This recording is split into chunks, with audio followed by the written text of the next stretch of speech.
Hi, it's please introduce yourself and say what we're doing at the council meeting today. Hi, my name's Dick Harper. I'm a long-term resident of Tokoroa and I come to the occasional council meetings, and this particular one of the interest of this overspend has brought me back to the council meeting once again. What do I think happened today? I'm very pleased that the decision was turned down because of the excessive costs to ratepayers, the excessive overrun of costs.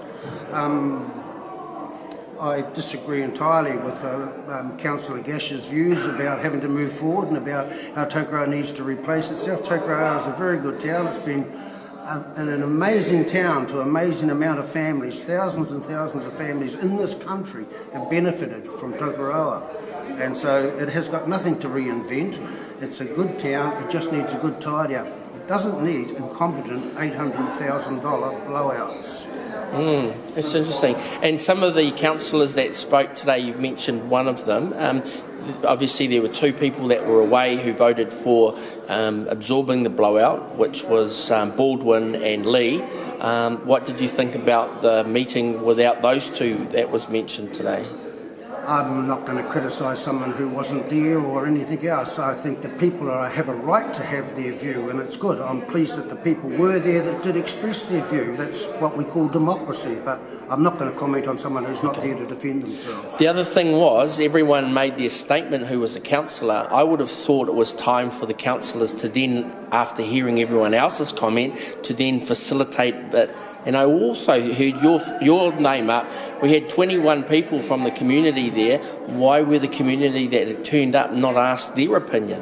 Well, that's a bit of a shame. And I spent the 4 days or 3 days here when they did the long-term plan. And there were more people turned up to this one particular meeting than turned up for the consultations over the 10-year plan. So in that respect, it was a shame. But I understand they've got a procedure to go through.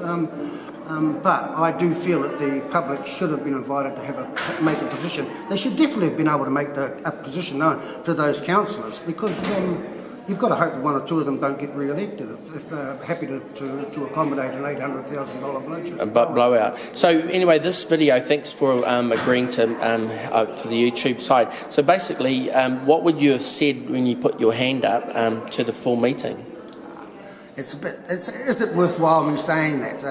At the end of the day, I think that the mayor did the right thing in the end. And whether you agree with how it started or anything else, at the end of the day, there was enough common sense to say $800,000 blowout is just, actually, it's just beggars belief, to be quite frank. And It was pleasing for the council to say no, they're not going to allow it to occur. Okay, but then they're still going to spend the $2 million budgeted. They've spent half of that.